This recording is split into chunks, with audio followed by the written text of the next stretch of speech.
Kitab Kejadian pasal 44. Sesudah itu diperintahkannyalah kepada kepala rumahnya, isilah karung orang-orang itu dengan gandum, seberapa yang dapat dibawa mereka, dan letakkanlah uang masing-masing di dalam mulut karungnya. Dan pialaku, piala perak itu, taruhlah di dalam mulut karung anak yang bungsu serta uang pembayar gandumnya juga. Maka diperbuatnyalah seperti yang dikatakan Yusuf.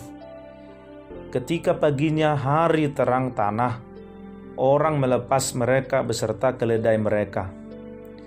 Tetapi baru saja mereka keluar dari kota itu, belum lagi jauh jaraknya, berkatalah Yusuf kepada kepala rumahnya, "Bersiaplah, kejarlah orang-orang itu, dan apabila engkau sampai kepada mereka, katakanlah kepada mereka, mengapa kamu membalas yang baik dengan yang jahat?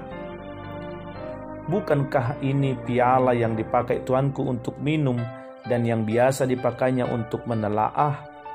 Kamu berbuat jahat dengan melakukan yang demikian."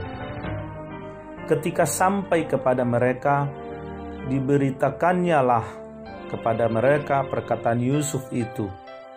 Jawab mereka kepadanya, "Mengapa tuanku mengatakan perkataan yang demikian? Jauhlah daripada hamba-hambamu ini untuk berbuat begitu. Bukankah uang yang kami dapati di dalam mulut karung kami telah kami bawa kembali kepadamu dari tanah Kanaan? Masakan kami mencuri emas atau perak dari rumah tuanmu? Pada siapa dari hamba-hambamu ini kedapatan piala itu, biarlah ia mati. Juga kami ini akan menjadi budak tuanku."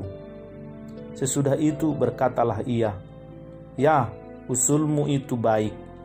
Tetapi pada siapa kedapatan piala itu, hanya dialah yang akan menjadi budakku, dan kamu yang lain itu akan bebas dari salah." Lalu segeralah mereka masing-masing menurunkan karungnya ke tanah, dan masing-masing membuka karungnya. Dan kepala rumah itu memeriksanya dengan teliti. Ia mulai dengan yang sulung sampai kepada yang bungsu. Maka kedapatanlah piala itu dalam karung Benyamin. Lalu mereka mengoyakkan jubahnya dan masing-masing memuati keledainya, dan mereka kembali ke kota. Ketika Yehuda dan saudara-saudaranya sampai ke dalam rumah Yusuf, Yusuf masih ada di situ. Sujudlah mereka sampai ke tanah di depannya. Berkatalah Yusuf kepada mereka, "Perbuatan apakah yang kamu lakukan ini? Tidakkah kamu tahu bahwa seorang yang seperti aku ini pasti dapat menelaah?" Sesudah itu berkatalah Yehuda, "Apakah yang akan kami katakan kepada tuanku? Apakah yang akan kami jawab? Dan dengan apakah kami akan membenarkan diri kami? Allah telah memperlihatkan kesalahan hamba-hambamu ini. Maka kami ini, budak tuankulah kami, baik kami maupun orang pada siapa kedapatan piala itu." Tetapi jawabnya, "Jauhlah daripadaku untuk berbuat demikian. Pada siapa kedapatan piala itu, dialah yang akan menjadi budakku. Tetapi kamu ini, pergilah kembali dengan selamat kepada ayahmu."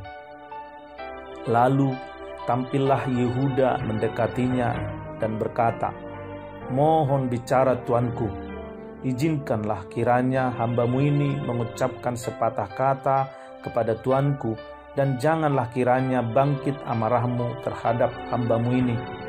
Sebab tuanku adalah seperti Firaun sendiri.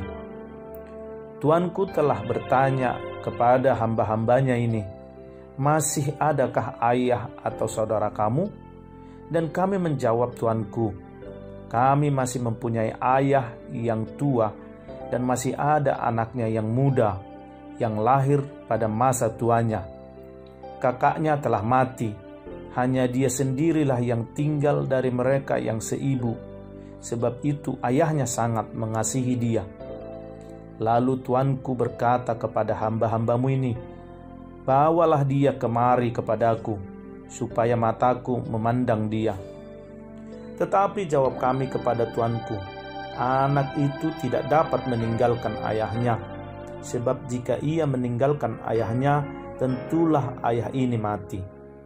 Kemudian tuanku berkata kepada hamba-hambamu ini, jika adikmu yang bungsu itu tidak datang kemari bersama-sama dengan kamu, kamu tidak boleh melihat mukaku lagi. Setelah kami kembali kepada hambamu, ayahku, maka kami memberitahukan kepadanya perkataan tuanku itu. Kemudian ayah kami berkata, kembalilah kamu membeli sedikit bahan makanan bagi kita. Tetapi jawab kami tidak dapat pergi ke sana.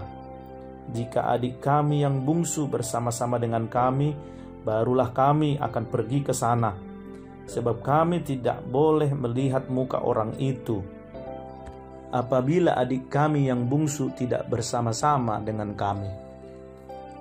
Kemudian berkatalah hambamu, ayahku, kepada kami, kamu tahu bahwa istriku telah melahirkan 2 orang anak bagiku, yang seorang telah pergi daripadaku, dan aku telah berkata, tentulah ia diterkam oleh binatang buas, dan sampai sekarang aku tidak melihat dia kembali.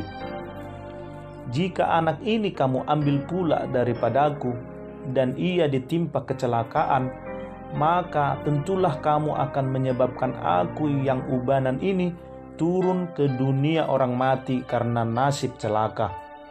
Maka sekarang apabila aku datang kepada hambamu, ayahku, dan tidak ada bersama-sama dengan kami anak itu, padahal ayahku tidak dapat hidup tanpa dia, tentulah akan terjadi apabila dilihatnya anak itu tidak ada, bahwa ia akan mati, dan hamba-hambamu ini akan menyebabkan hambamu, ayah kami yang ubanan itu, turun ke dunia orang mati karena duka cita. Tetapi hambamu ini telah menanggung anak itu terhadap ayahku dengan perkataan, jika aku tidak membawanya kembali kepada bapa, maka akulah yang berdosa kepada bapa untuk selama-lamanya. Oleh sebab itu, baiklah hambamu ini tinggal menjadi budak tuanku menggantikan anak itu, dan biarlah anak itu pulang bersama-sama dengan saudara-saudaranya. Sebab masakan aku pulang kepada ayahku apabila anak itu tidak bersama-sama dengan aku? Aku tidak akan sanggup melihat nasib celaka yang akan menimpa ayahku.